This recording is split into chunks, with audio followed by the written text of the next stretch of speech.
Good morning. I am higher vibrations and so are you. And boy, oh boy, are we having an interesting week. This is only Friday, and that incredible KP index spike of 10 for a full hour was only on Monday. And we've had an interesting week as a result. A lot of people are reaching out saying they're having a variety of ascension symptoms they didn't typically have and things like that. So if that's you, just know that you're not alone, okay? And we are not done. We have a lot of stuff going on with that, and we'll get into that a little bit more in this conversation today, I'm sure. Though I want to introduce my guest today. Christine is an energy healer who supports you in deepening your spiritual awakening. She guides you through the healing of childhood traumas, helping your nervous system slow down and integrate change with pure heart energy, a wise, powerful frequency. I've always really enjoyed any of the content or anytime I've seen you around, and it's been really lovely to connect with you. And you just pop up when it's supposed to happen, and I was inspired to ask you to join me. So I'm just thrilled that you said yes, and welcome. How are you? As I say to everyone, I'm alive and breathing, one breath at a time. Yeah, no, it's just you were saying this week has been incredible. The energies are off the charts. Yeah. Yeah, yeah. And you mentioned integrating the calmness I'm not going to quote it right, but the nervous system stuff. A lot of people have been reaching out during these Mm, spikes, talking about like people who haven't had anxiety stuff for a long time are noticing it in their body, and it's yeah. inspiring like a full-on panic attack and things. What would you say to somebody having those experiences? I would tell them, as you had said, you're not alone. Um, for me, it's like it's though somebody's got their hands on my ankles and they flip me over and they're shaking the hell out of me. Yeah, So everything that was somewhat permanent is just coming to the surface. And in doing so, it's creating a lot of havoc in the body. And I've been going through some interesting ascension stuff, which I would never thought I would ever have to talk about. right. I know. Believe me. Excuse me. Go on. Well, more on a health level is in September, I was told I had a tumor in my kidney and I had to sit with that for almost 10 days before I was told it was benign. So during those 10 days, Wow. my mind was just on full alert. Every Of thought, course. every feeling. I mean, I do a lot of inner healing, a lot of trauma healing. And these voices in my head were just off the charts. So for a few days, I slipped into the victim pool. Yeah. And woe is me. Why is this happening? What did I do? How did I deserve this? Blah, blah, blah. And then slowly I started to inch my way out of the pool because it's easy to stay in the pool. We're used to being the victim. Yeah. And so I yanked myself out. I have a little toe in it still. And started to see everything as a witness. Ooh. Yeah. And it's almost like putting your whole life on a screen. And instead of being in the movie, you're in the theater and you're learning what's happening to yourself. So Yeah. being the witness takes a bit of energy and focus. And then when I found out it was benign, I just cried again. And then I thought, well, yay, I'm okay now. And then a week later, I was told I had something that's not curable. And I went, no, everything's curable. Yeah. So thankfully, my belief system is very strong. Yeah. So the thing that's been, and that's why I joke, it's one breath at a time, is because I'm being affected by my breathing. It's sometimes very difficult to breathe. And again, thankfully, because of the resources that I have, Yeah. I knew a lot of it was ancestral. Because the body is like a suitcase. It stores memories and emotions, and it comes up biting us in the ass with some type of dis-ease in the body that we would never expect. Yeah.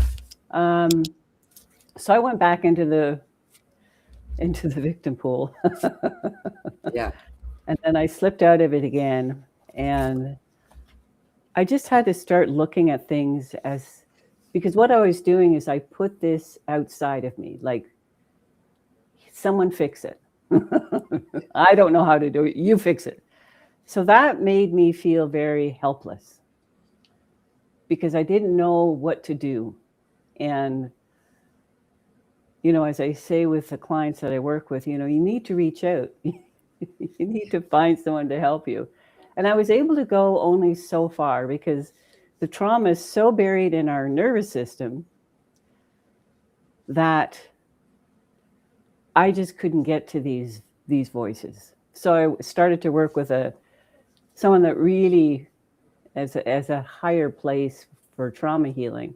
And it has helped a lot. And I have found, because I'm doing a lot of things, I'm not just doing that. I'm also paying attention to what I'm eating. I'm paying attention to exercising when I can, doing what I can to help the body slow down. Yeah.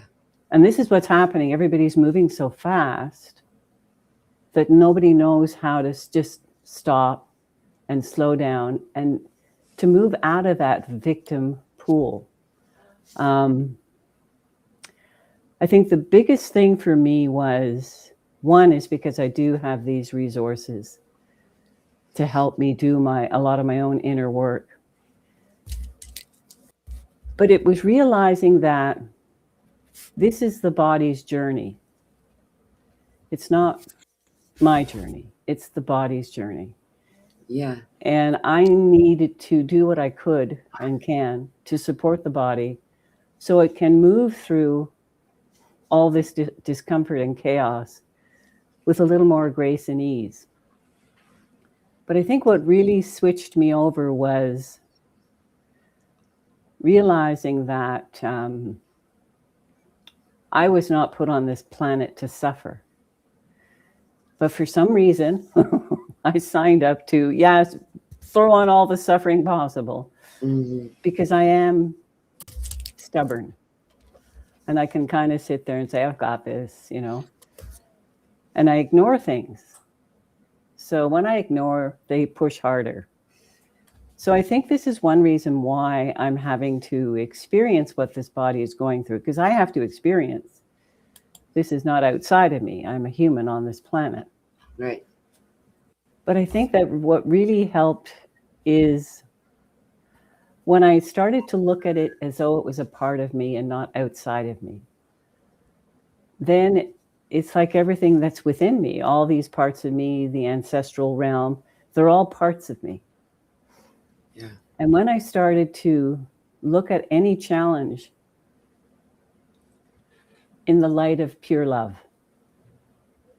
Yeah. that shifted everything for me.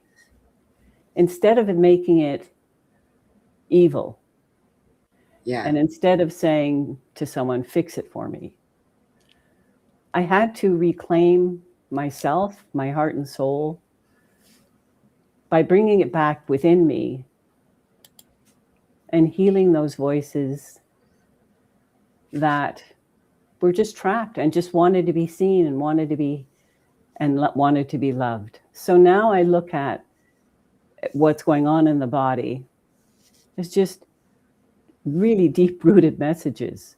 Yeah.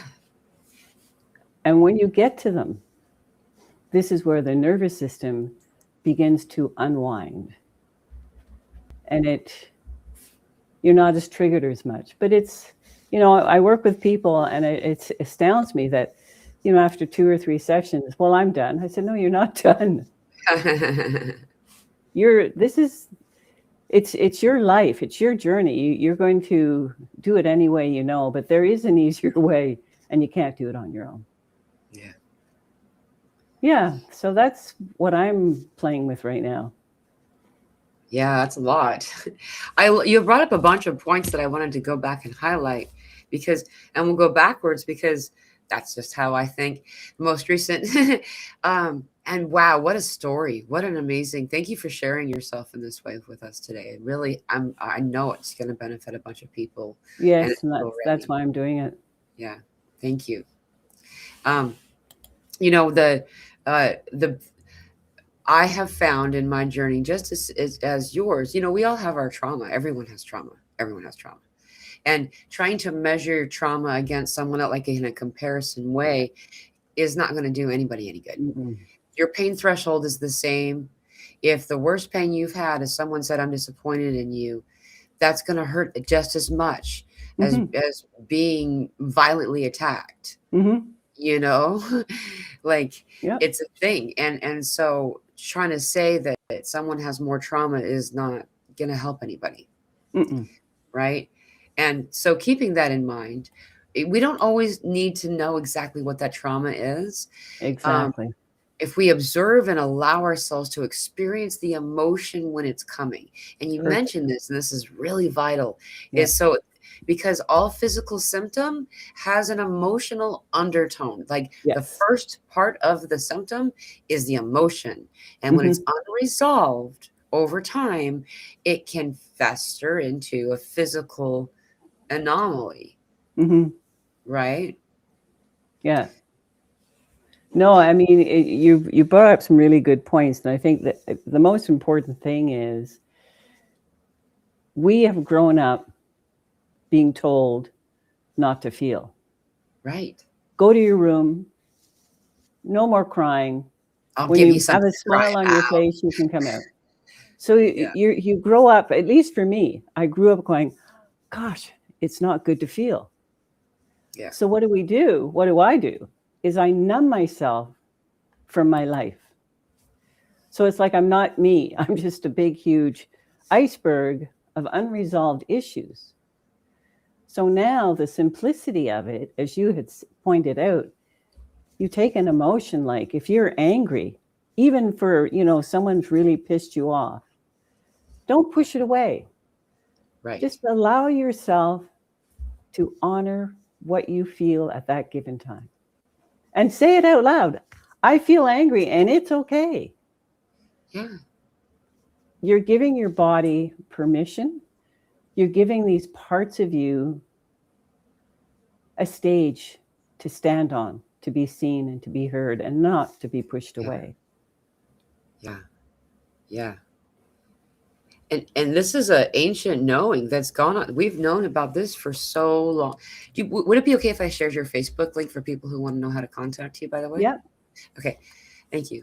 Is that like so Eastern philosophies, acupuncturists, these types of medicine people will just easily find reference or give you reference to Mm-hmm. what emotion is connected to the organ that you're finding to feel or Mm-hmm. disrupted, right? And so the way that I've found with this is it's really because of this, there's these resources. I'm sharing it in the comments on YouTube for those of you who are in the audience wondering. This is how you can find Christine on Facebook. Um, you put up videos all the time, and so she's really a good one to follow. If you do feel like inclined to do so, is that you can search online too. You could just jump on any search engine. I've tried it on all these different platforms because I'm curious. I use certain ones, and I know some people use Google. I'll go to Google. I will use it, but mostly I'm tapping in to see what everybody's doing. I'm curious what the answer there is going to be. Anyhow, just type in the area of your body or the organ that's feeling uncomfortable and say what emotion is connected to fill in the blank, right? And you'll get an answer immediately, and it'll go into a whole science of understanding. This is Mm-hmm. the same thing that Dolores Cannon did. That's her QHHT Louise stuff. Hay also.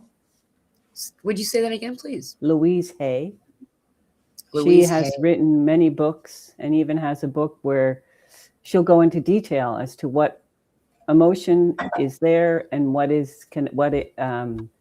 organ it's connected to. How do you spell her last name, please? I believe it's Hay. Okay. I'm just going to put it up on the screen so people can make reference to that. I think I spelled Louise correctly. Yeah, that's it. Okay, cool. Yeah, and it's just it's been known for centuries and centuries, and Mm-hmm. so and we've been taught, just as you said, we don't. In fact, the primary reason I would get in trouble growing up was laughing, and Me too. yeah. Yeah. And I happen to be that person who defiantly laughed anyway, like because you're gonna beat me up anyway, I might as well enjoy myself. And that's how I kind of saw life. But the thing is that there's so much to this throughout the genders, though. We're both chicks, and we're going to talk about guys now for a minute, because we can see it. I know you can. That Mm-hmm. because a lot of what we've been doing is operating, all of us, gender not exclusive, to any gender. We've been operating in the distorted masculine for a long time. This trauma response, hyper independence, kind of way has been really, so we can all observe this, though. In particular, is that man up thing, the showing of thinking, believing there's some type of Mm-hmm. weakness associated with expressing stuff. When I first really started to get information from, I call from out off world. I mean, I don't know how anyone else experienced things, because I know that some ETs are actually angels and so on and so forth. Anyhow, is that they would say that crying is Pleiadian technology. Crying. That was a gift from the Pleiadians to our species. Like, this is the most powerful tool of transmutation, and a vast majority of we can say species or different types of people is really what we're talking about. We as humans have this gift that most people don't have access to, of immediately purging and transmuting something. Yeah, but crying, Why not use it? yeah. I think the biggest thing about crying shows your vulnerability, which, I grew up in a sales world, and I wouldn't allow myself to be vulnerable, because if I did, I felt someone would eat me up and spit me out and I'd be done. Yeah, that's a big deal. The corporate. So I had to stand firm and strong. Yeah. And I think this is what on this planet is one of the big issues, is that men and women alike do not allow themselves to show their truth, which is it's okay to be vulnerable. It's okay to understand that vulnerability is embracing your innocence. It's embracing the child within you that just wants to play. Yeah. And you talk about laughing. Gee, I can't tell you the number of times my family told me, "Will you please stop laughing? You're annoying us." Good for you. Yeah. So it really is, if I go back to vulnerability, it's looking at what that word means to you. And for me, vulnerability was showing a weakness. But if anything, it's showing a strength. Yeah. Because you're giving yourself the permission to feel, and you're opening up your heart, and you're showing other people that I'm just a human and I'm trying to figure things out. And right now I'm going to cry. And I think this is, everyone's trying to fix everyone. Yeah. Yeah. Yeah. And when we allow ourselves to do some of these things that we don't like, for instance, now the kind of crying that I do is like most of the time, like the vast majority of the time, is with love, with joy. Mm-hmm. Like that kind of crying. And you know what? It's very interesting, because this actually segues into our original topic, that this stuff going on with lungs. And this is actually something that's a big deal for a lot of people right now. A lot Grief. of people. And yeah, check this out. Guess what the opposite of grief is? Love. Yeah. Guess how you access love the easiest? Laughter. Embrace your grief. Right. Well, we got to, because of what grief is what blocks our heart chakra. Hmm. Grief is what blocks that. And a lot of people, I would say, are grieving themselves Hmm. because we've completely transitioned. Like I mean, if you look at who you were last week, you're going to see change. But this past year, I mean, it's almost comical to think of who you were in 2020. It's such a difference, like it, and we're grieving Hmm. predictability in a way, because this is who and what we were and how our Groundhog Day worked was predictable. And on a soul level, like the past while, we've been treading uncharted waters. Hmm. And it's a good thing. We finally made it past that. When you're trying to get out of, like, at least in movies anyway, you're stuck on a desert island and there's like that wake of water that you just can't get through with like a raft. Hmm. We finally got through that barrier back in February. It's almost a whole year ago, actually. Wow. Can you believe it's almost the end of January? Anyway, and so, while we're in this, I wanted to be sure to bring this up before I'll go back to, I'll let you talk some more. I just circled so much. What I was getting at was a thing called laughing yoga. Yes. Yeah. So laughing, and in fact, I remember it was in 1999, between that and like 2001, which was a huge awakening period for a lot of people in the world. And I got to be awakened already. So I was like enjoying the chaos of everything, but like, anyway, that became really popular in Logan, Utah. I was living there and they started Hmm. having laughing yogas or laughing yoga studios set up everywhere. And how people were going in there with like emphysema, with COPD or something. Yeah. Um, and they were, within a month, they were showing market improvement. Now, how you do it, it's best to do with somebody else there. This is for everybody listening, because we gotten so many emails, and I haven't even clicked most of them. They're usually just the subject line of this is what's going on. Anyhow, is finding at least one person. It's good to have more, and just start laughing. Just start Yeah. laughing.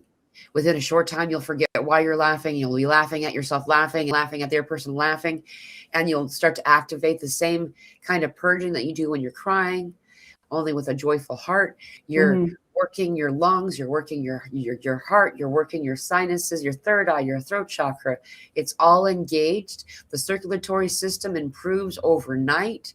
People who have circulation issues regarding not feeling their fingers solved. Cholesterol, that's where it was a concern, or high blood pressure, solved, all within a few short months of doing it once a week. And why is this not talked about more? Well, you know? anything that's good is spoken less of, because Yeah. we live in a society that wants to keep us in a pen or a cage, taking away our ability to think and being gobbled up by this is how it's supposed to be. Yeah. And when you come across something that works well, the pharmaceutical companies are not very happy. Yeah. But we've been so conditioned that if it was easy, then it's not going to work.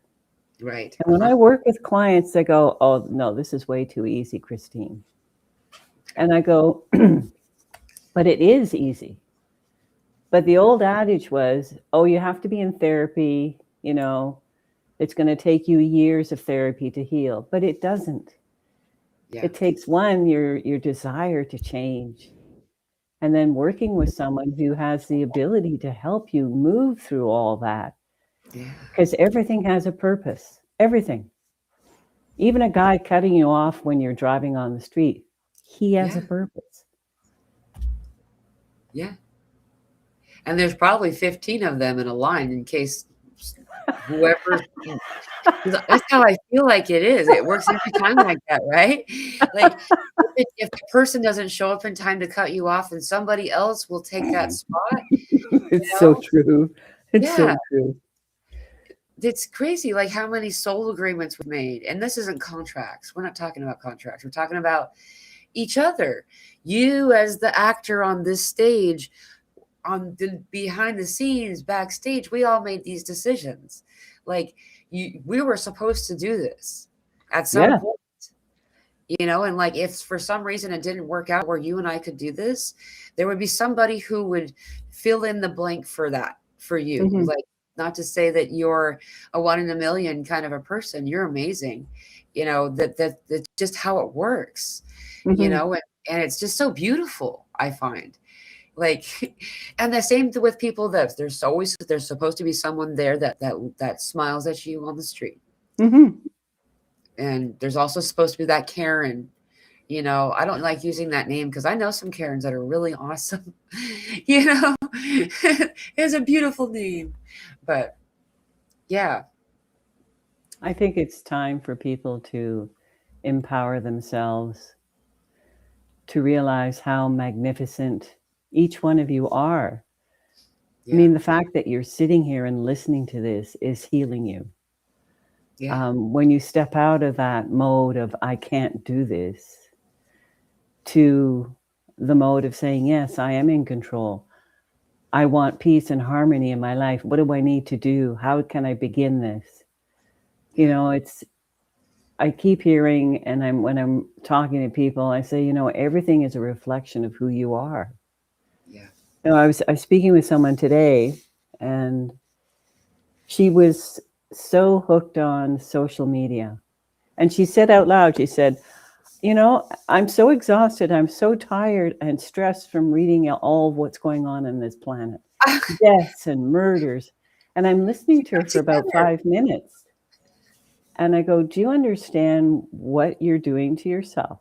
Yeah, And I said, it's not that it's wrong what you're doing, but you're telling yourself that it's not helping you. So you make a decision.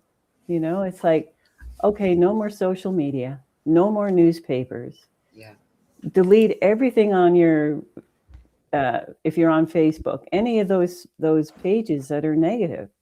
You need to surround yourself with the joy that you are and the joy that you want to seek, yeah, because it's within you. But where so many of us are so blah yeah, programmed. yeah. And it's this fear thing, the click of Hmm. the fear, Yeah. and then I mean, I'm not bashing AI. I'm not that person. I don't choose to engage with it though. And so when it feels like it's AI, I just don't. And so it's guided me. I'm not really clicking a lot of things anymore. It just like because it doesn't have that emotion behind its create. There's no creator, Hmm. so it feels to me void and empty of that human aspect. But I've noticed it while it was happening, that it was a guidance of like step back from the scroll. And I don't Facebook like people Facebook. I go there for memes and then I disappear. I'll like dump a whole bunch of them on there and like disappear. Like I guess I'm like one of those knock and run kids that come to your door and run away. You know, I just don't. It feels a way. I can feel Bluetooth. I can feel Bluetooth if it's being used. I can tell when we turn the Wi-Fi off. I feel different. I can feel Yes. Facebook. Hmm. And Facebook Messenger, especially, I really struggle to communicate with people. And a lot of times, I'll take if I really need to communicate on Facebook Messenger, I won't because I hear this squealing sound like the old Hmm. dial-up from the old internet. That's what it sounds like inside my head when I'm on Facebook Messenger, and it's interference energy, and I just don't care for it. Yeah. And so that's why I don't answer most of the time. So, because I noticed I was corresponding with you on there, and I was noticing I have over 900 messages on there. And I don't click them because it Yeah, it is disruptive to me, to my right. joy. There was somebody had asked me the other day, she wanted to know what I meant by healing the voices in my head. And she wanted me also to explain how to react to them, which is all part of this ascension process. So I gave her an example. I was watching TV, I don't know, a couple of months ago, and there was a war. I was watching something that was war. Yeah. And I've never been to war. And after watching it for about 5 minutes, I was about to delete it. And then I heard my team say to me, no, pause it, heal it. I had to realize that what I was feeling was what my ancestors have gone through. Yeah. So I sat there for about 5 or 10 minutes and did a healing process. And when I felt that I was clear, I turned back on the movie, because that's what our life is. Yes. And I could continue to watch the movie. So this is the simplest reason why I say that everything that shows up in our space that triggers us is a blessed link to what it is you need to do within yourself, instead of pushing and pulling away from things. So yeah, there are ways to do this so that you can navigate your life. And I know with what I've been experiencing, even now, I mean, I've been healing myself for so many years now that it gets to a point saying, even clients say, am I done yet? I Yeah. don't know. You're not done till you transition off this planet, if you transition off this planet. But it's an ongoing process of healing. And yeah, you just you can't avoid it. Yeah. In fact, the reference of fire in the Bible is Spirit told me this. Okay. So this was my information given to me years ago, and they keep bringing it up because they keep calling what trauma we call trauma. They call it purification by fire. Mm-hmm. And the purification by fire has been and is for many of us that are not new in the bodies we're in. Like, so we're talking about the younger generations aren't really going to have this, but it's almost a requirement for ascension, not the trauma itself exactly, the process of healing that trauma. Mm-hmm. And why would you heal something that you don't have? Mm-hmm. Like, there's not going to be anything to point at, and Yeah. so that's how the process begins. And it not and then there's been hijacking and used in different back secret society kind of stuff too, but focusing on, this is the light work that we talk about, this is the Mm-hmm. violet flame stuff, we're just leaving the year of transmutation. In fact, if you follow the original calendars, by the Chinese New Year's reckoning, it's actually the 3-3 portal this year that the Chinese New Year begins, and the year of the fire horse, the unicorn. And that's actually circling back to something I wanted to ask you, because I don't know if anyone here, because I know people are joining and coming, and anyone who's coming in late, I just wanted to let you know that Christine does sessions with people, and she meets with people and helps them with energy work and calming their nervous system, and connecting with them in a variety of different ways. And I kind of wanted to circle back to, because you highlighted a few times the resources that you have. Mm-hmm. And I wondered, would you be a little bit more, maybe more clear, or clarify, like, what kind of resources are you talking about, and what does that look like in a session? The resources is all the different modalities, the trainings that I have worked in, and what I use on myself, because it's difficult for me to share something with someone if I haven't embodied it myself. Oh yeah. So the resources, which a lot of people don't have, because many people studied to be the best business person or the best accountant or the lawyer.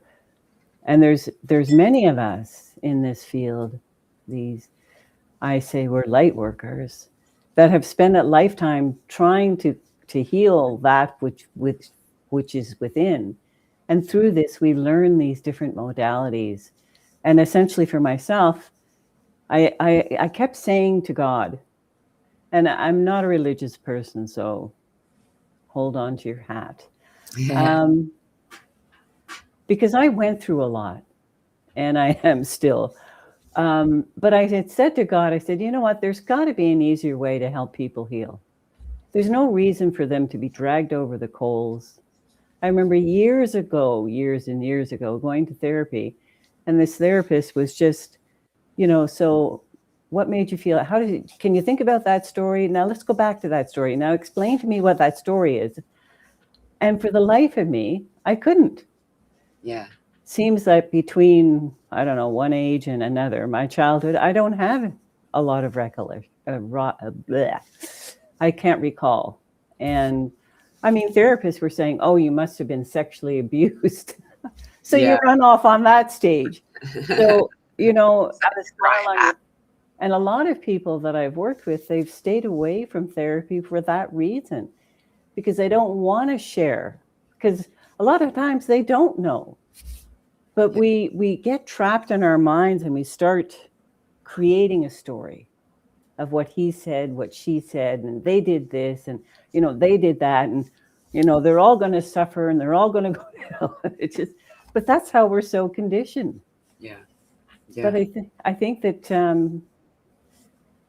as I say, there are a lot of people out there who come from their hearts, who are incredible healers, and they just want to witness what you're experiencing without diving into a story that 9 out of 10 times is false. Yeah. That's a good point too. And the measurement of, hey, I just realized today's date is 123 because we're on January 23rd, and the way that right. We do it here in America anyway. I know that other countries do 23-1, but for us it's 123.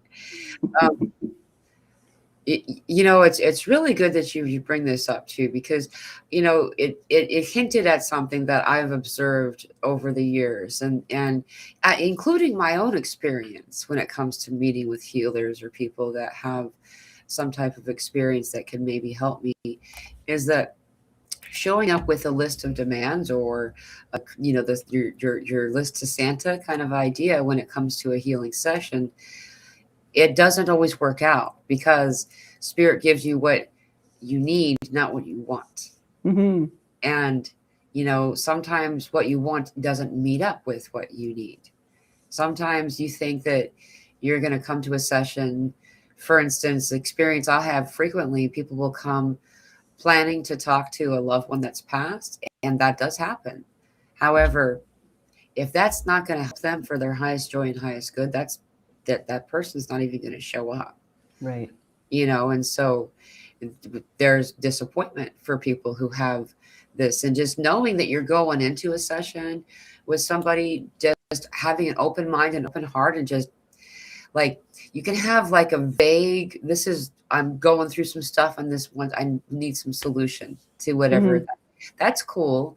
I'm just saying that, just like you were saying, a lot of and there are people who I would say are just willing to help, that attempt to meet the criteria or the list of demands, and then aren't guided as easily by spirit. Right. And I don't think they're doing it for ill purposes, like you said. Right. It happens to be, then they're not resonating in their truth.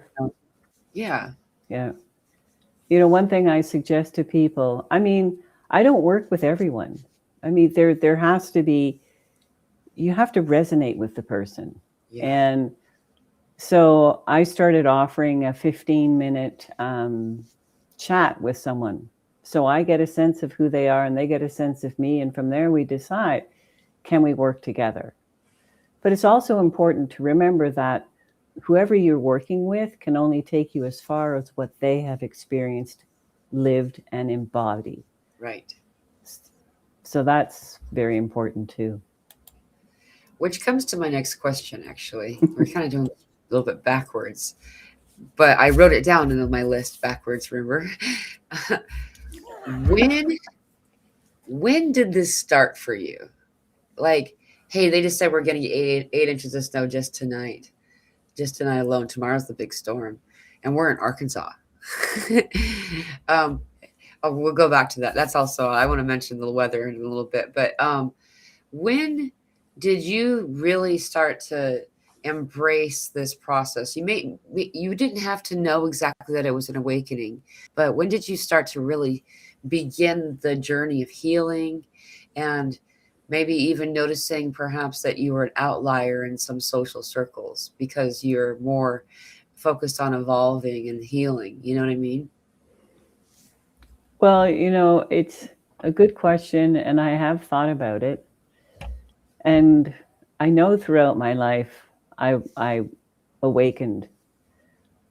And I think that I got so scared by what I saw that was going on that I went back to sleep. Yeah. Yeah.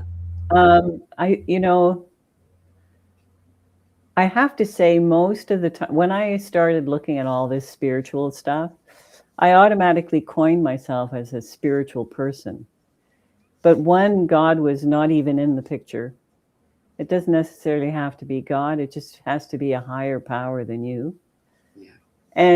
And I thought, what is love? What is this love thing that everybody talks about? Yeah. Because I'd been searching for love, and I didn't know what I was searching for. So I was living in Montreal up to 2020. I was in real estate for 40 years. I was a go-getter and I worked hard. And I have to say that I was so far from spiritual that even saying the word wasn't the right thing to say, because I wasn't. Yeah. And I think it really shifted for me in 2020. I sold my house in Montreal of 31 years and sold 90% of the content, packed up my car and drove across Canada and didn't know where I was going, and ended up in Vancouver. I knew I was going out to BC, but I had no clue where. And I couldn't believe that I did it. And even now, when I think about it, I'm going, what was I on? Some interesting drug that just put me out of it.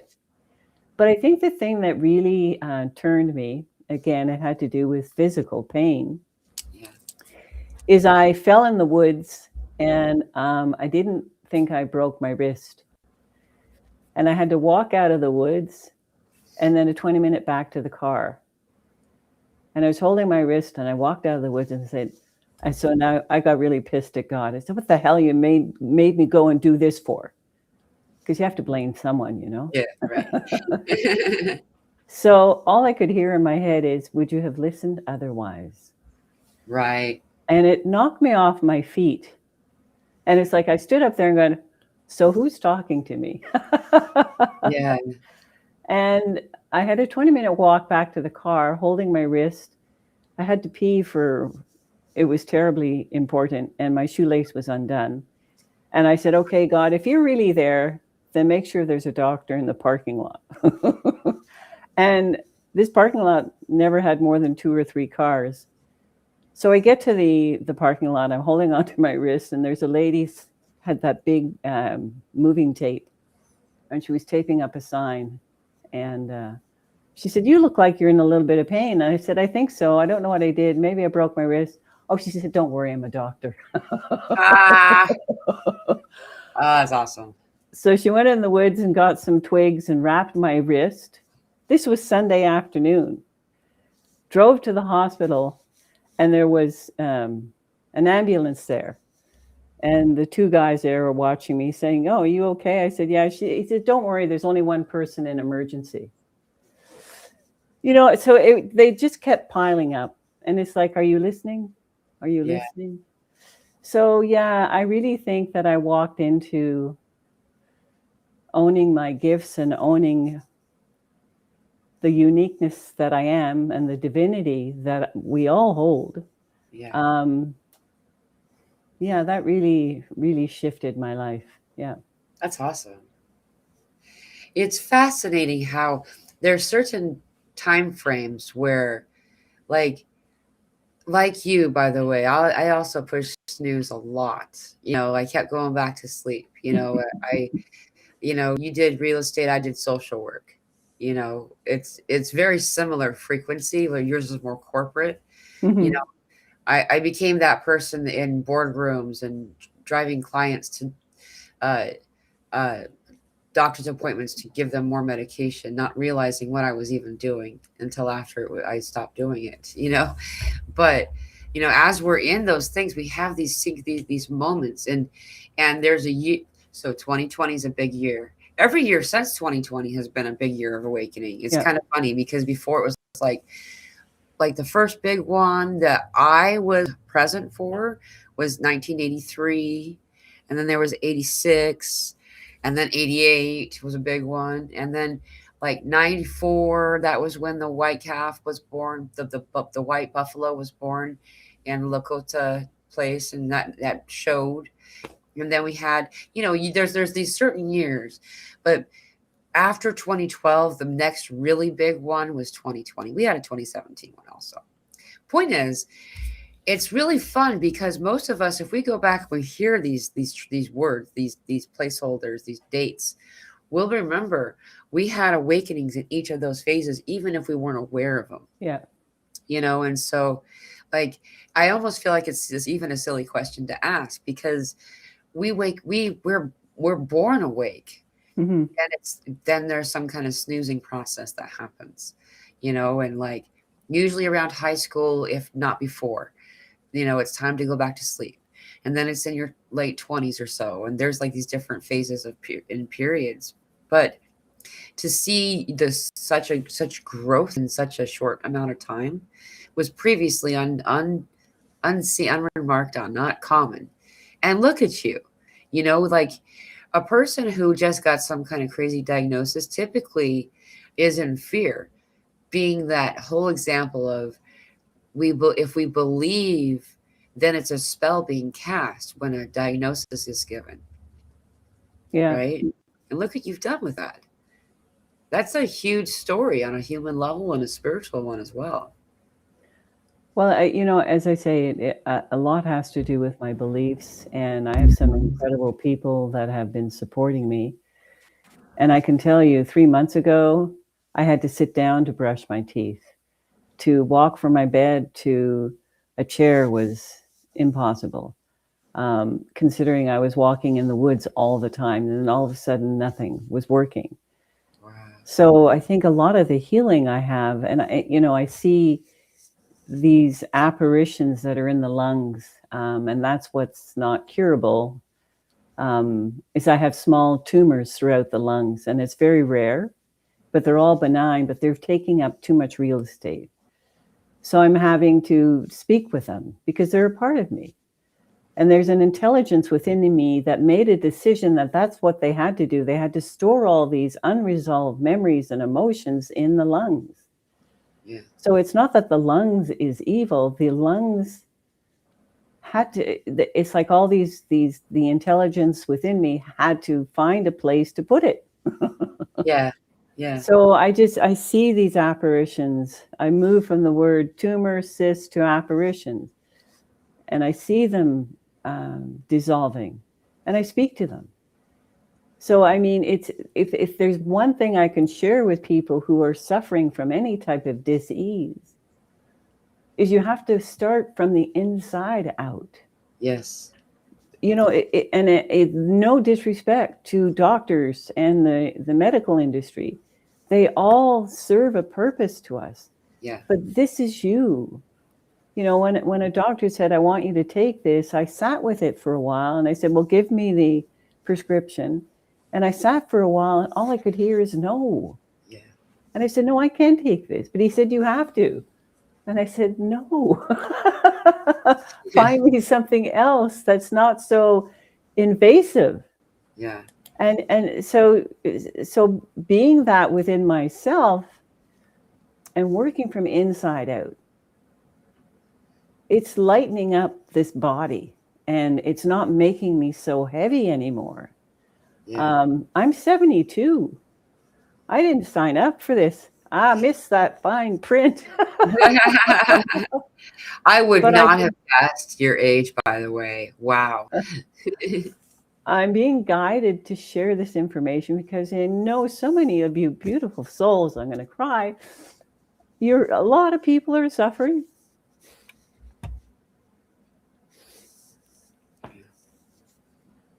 And you don't need to suffer. You have to get out of that paradigm. You have to start, listen to what the doctors are saying, but go underneath whatever you're feeling and find out what the message is, what the healing is, what you need to do to help your body heal. Because without your body, you're not on this planet. You're gone. Right. So, yeah, just research things. When you start to resist and you start moving with it, saying and accepting it, oh, okay, I have this. That's what I was doing. I said, okay, God, I have this. What do I need to do next? And I started to listen. And I said, who do I need to work with? And someone would show up. And it's a constant revolving door because they're not always there. They can only take me as far as they've gone. Yeah. But more that you work within yourself, the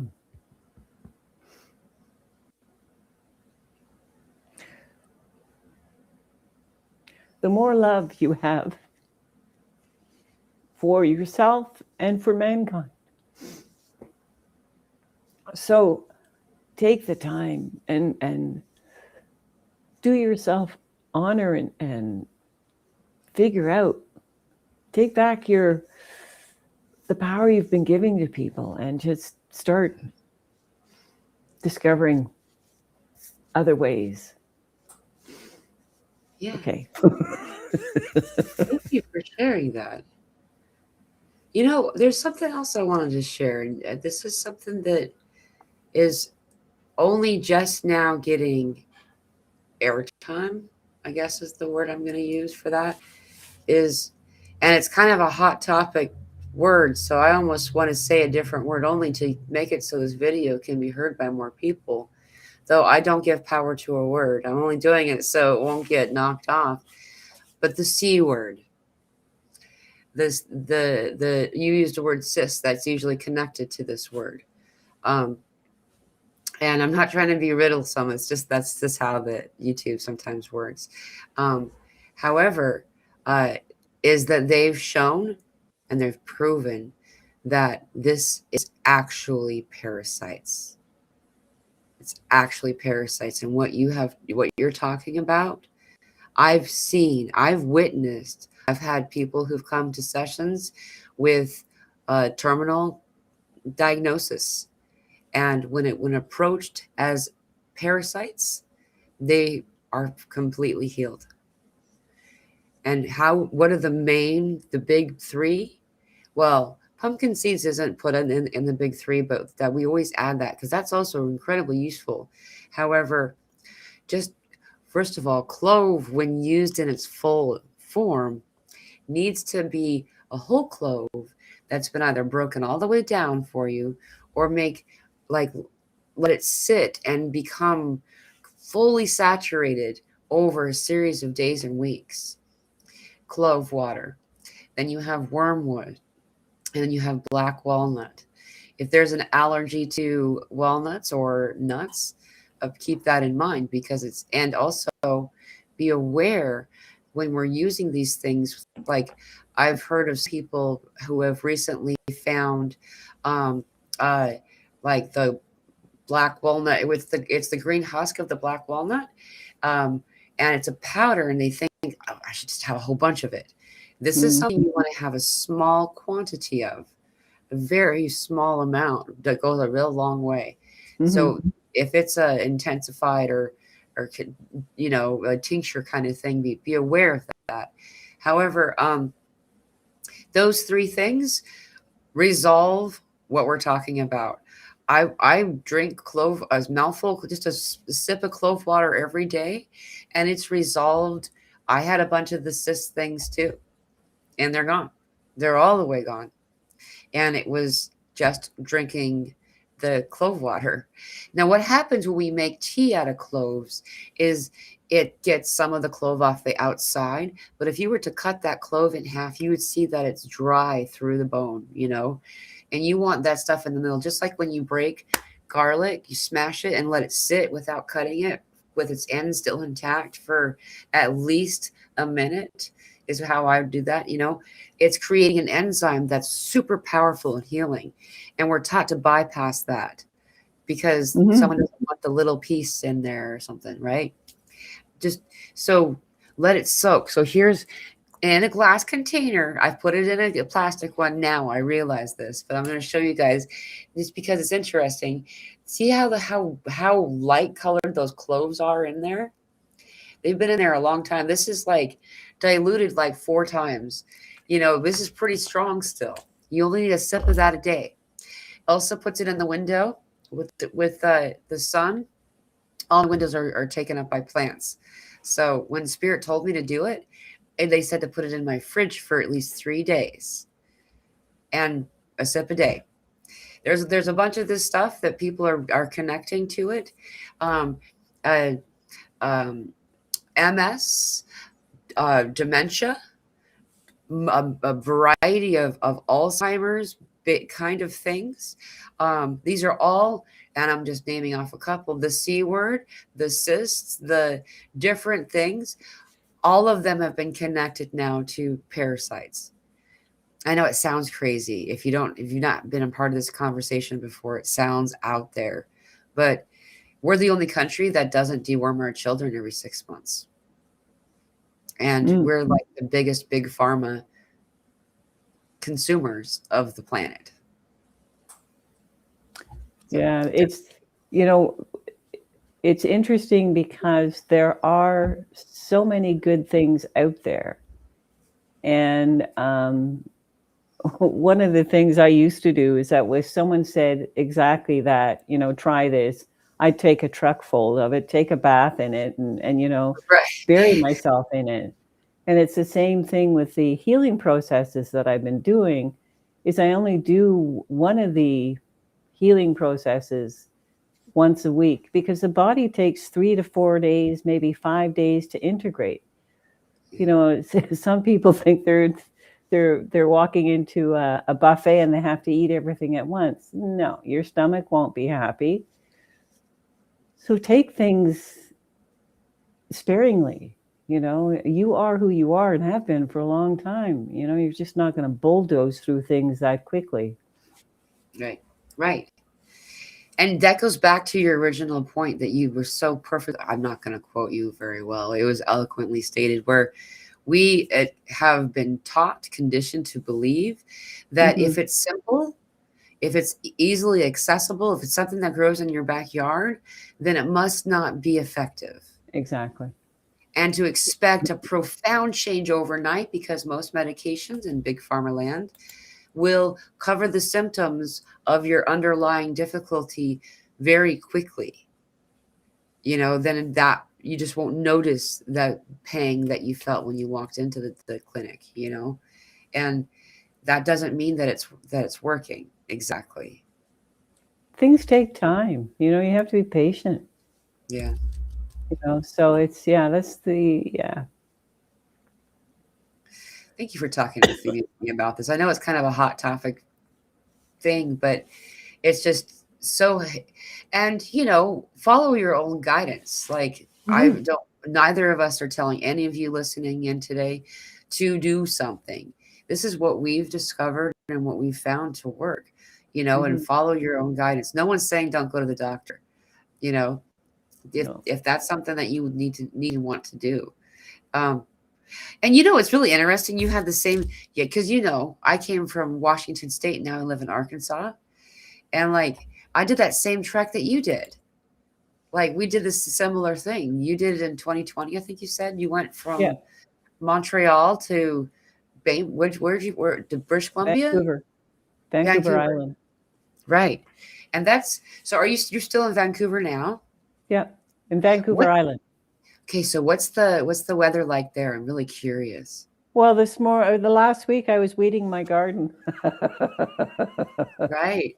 So I think temperature-wise today it's probably about 1, and we've had about a teaspoon of snow where last year was not the case, nor the year before. So yeah, it's a cycle, That's fascinating. They're making a lot of there's a lot of content out there talking about this, and there's a lot of like woo kind of stuff because in this where I am and the surrounding states are going to get some uncommon Yeah. moisture, freezing Canada wind being blown down. And it's not from Canada, it's the Arctic wind that's just going through Canada. It's not Canada's fault, but like it seems like a lot of people are blaming Canada. They're like, Canada would stop blowing on us. But it's caused this anomalous weather pattern that is like a bunch of Texas are like preparing for so much ice, like freezing rain, like over an inch of freezing rain all over the power lines, makes the power lines break. And so people are all like, they're making a lot of fear about it though, Yeah, you know, totally. and I'm excited. Like, by the way, if that's you have this, I'm just going to say this because I'm from the north. So for me, it's like it's winter, like, um, I'm used to having so much snow that my 4-year-old couldn't go outside because she'd get lost. I had to dig her a labyrinth so she could go outside, like, and anyway, if you have a tent, like like you prop up outside to go camping, and if your power goes out and you're cold, get in your tent and close the door. It actually and pull the things down that you would for like if it's raining. That will keep when you breathe, your temperature, your respiration is gonna warm up that little spot. People will bring tea candles, used responsibly. Under, like if you put a tea candle underneath an elevated um, terracotta pot, that terracotta pot will heat up and warm up that whole tent for don't go to sleep please don't go to sleep with that candle going. Careful what you say. Yeah, but just that's something. If you have that, then you don't have to be worried about it. You got a tent, you're gonna be fine. Like, however, wow, like down here we don't get snow. We get a skiff and the world closes for like a week, and we're expected to get up to 18 inches of snow now, which is I don't know, like 20 or 25 centimeters I or have something. no idea. It's a lot Yeah. of snow. Yeah. So it's just Well, I kind of think cool. everyone just needs to be safe and be wise and have things around you that you can use if the power goes out.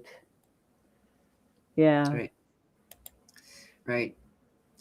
And this is a good point that Vanessa made here. She says, I wonder if the solar flare had anything to do with the storm, maybe solar winds. It's closely related, it seems, doesn't it? Like I Well, feel like all weather is also celestially connected, not just to that, but to the stars, the alignments. And mhm. when we have solar flares, we have earthquakes and volcanoes that we don't typically have in places where it Yeah. clearly connected with us, right? Yeah. Anything's possible. Yeah. It's just we are going through an ascension process, and so is Mother Earth. Right. Yeah. Yeah, exactly. It's just fun to notice. I get excited about big weather. Anyway, we could go on and keep talking some more. We can close it up. I don't want to like keep you longer than you are able to be. So Yeah. you're No, my staring down. throat is getting a little dry now, so Okay. yeah. Well, thank you so much for joining me today. This was such a fun conversation. I um don't have in the comment or in the description of the video on YouTube have your channel linked to us, but I'm going to go back and do that. I think the one I was Cool. sharing on the screen, it doesn't, it's like, so if you go on Facebook and search your name, so I'll Yeah, take search off my the, name, and the same with Facebook. YouTube. Search my name. I didn't know you had a face or YouTube channel. Would you Mhm. send that to me so I can include that for people to Mhm. find you? Yeah. Okay. I'll put that in the description of this video after. And so in the description, you'll be able to go back, and everybody listening will be able to find you on YouTube as well as on Facebook. Cool. So, yeah. Thank you once again. And um, I really look forward to hearing back from you. If you ever want to come back on the show, I feel like we just started. I would love to. I would, whatever I can share with people to help them through their journey with more grace and ease. That's my purpose in life. Aho. That's it. That's And me too. thank you so much for being so awesome. Dude, you're amazing. Of course, it's easy to be awesome around somebody who's awesome. Yeah, this was an easy conversation. And I want to say thank you to everybody in the audience who joined Yes. this live. It's been really, I've read every comment like I always do, and it's been really useful, and I appreciate this. And Vanessa, I'm actually going to post a little short that we were just by. We were at Bell Park, and we were ringing this crazy bell, and I took a really close picture of it because I feel like that just listening to that's going to help people. I'm going to post that up too. You mentioned the bells. Anyway, I love you. Thank you so much, and we will talk to everyone really soon. Sending you so much love. God bless everyone. I hope bless.